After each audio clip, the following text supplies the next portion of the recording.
Kain tayo ng saging mga katigas. Ito yung almusal natin. So kasi kailangan nating mag-diet ngayon. Kaya para mabawasan yung mga sakit-sakit. Para tayo'y healthy. Laging maganda. Laging sexy. So ikain natin ng saging. Ang saging kasi mga katigas, maraming benefits. Sa heart health, nakakatulong ito sa ating puso. Magandang kainin ang saging. Tapos, nakatulong din sa ating digestive system.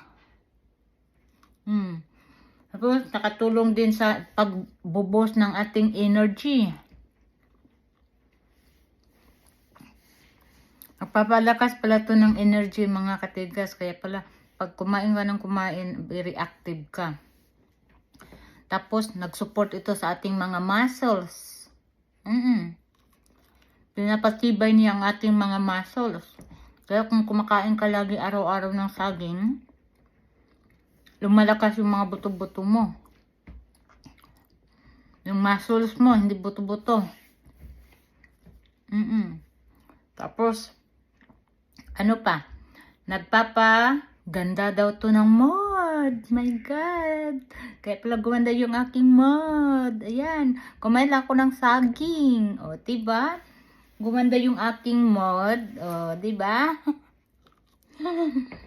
Kaya okay, kumain kayo ng saging araw-araw. Para gumanda yung iyong mod.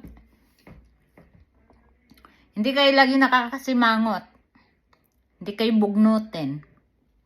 O kasi nakakapaganda daw to ng mood. At saka, ano daw to, antioxidant.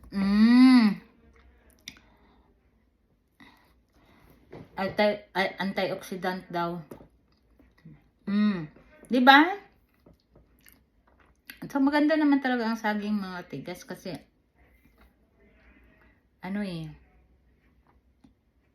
nagpapasigla sa ating nagpapaganda din. Charot. Mga joke-joke lang yan ha, pero totoo yung saging, maraming benefits.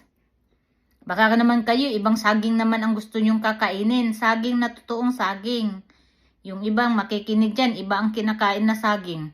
Brown saging yung kanilang kinakain. Ito, maganda to. Itong saging na to. Wow, masarap. Everyday kumakain kayo ng ganito. Tapos, apple.